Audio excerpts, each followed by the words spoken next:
Apple cider vinegar প্রতিদিন যেভাবে একবার নেড়ে দেওয়া উচিত, যেইভাবে নেড়ে দিলাম।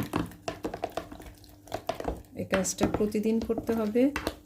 কোনো কারণে একদিন ভুলে গেলে বা 2 দিন ভুলে গেলে তেমন কোনো সমস্যা নেই, তবে আবার নেড়ে দিতে হবে। আর এখানে অনেকে জিজ্ঞেস করে পোকা হয় কি না। না, পোকা হবে না। কারণ হচ্ছে এটার মধ্যে দিয়ে আলো বাতাস সবই প্রবেশ করে, প্রতিদিন এটা নাড়া হয়, তাই এর মধ্যে পোকা হওয়ার কোনো সম্ভাবনা নাই। এটা ফার্মেন্টেড হবে।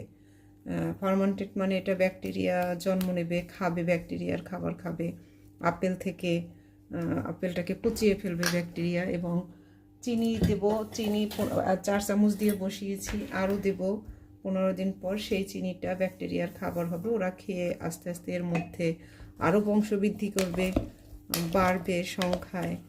এই আর আপেল সিডার ভিনেগার সবাই খেতে পারবে কি না, এটা সবাই খেতে পারবে, তবে যাদের গ্যাস্ট্রিক আলসার হয়ে গেছে পেটের মধ্যে তারা খাবে না। একদিন খেয়ে দেখবে, যদি পেট জ্বলে খাওয়ার পর, তাহলে বুঝতে হবে তার পেটে আলসার। তারপর সেই আলসারটাকে কমিয়ে তারপর সে আবার ভিনেগার খাবে, তাহলে আর ভবিষ্যতে আলসার হওয়ার কোনো সম্ভাবনা থাকবে না।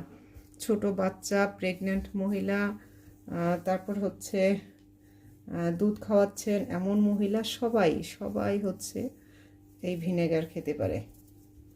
একদম 6 মাস বয়সের পর বাইরের খাবার যখন থেকে খাবে, তখন থেকে শুরু করে যতদিন বেঁচে থাকবে খাবার খাবে, ততদিন পর্যন্ত খাওয়া যাবে এই ভিনেগার। এবং এটা আসলে আমাদের শরীরের জন্য খুবই ভালো।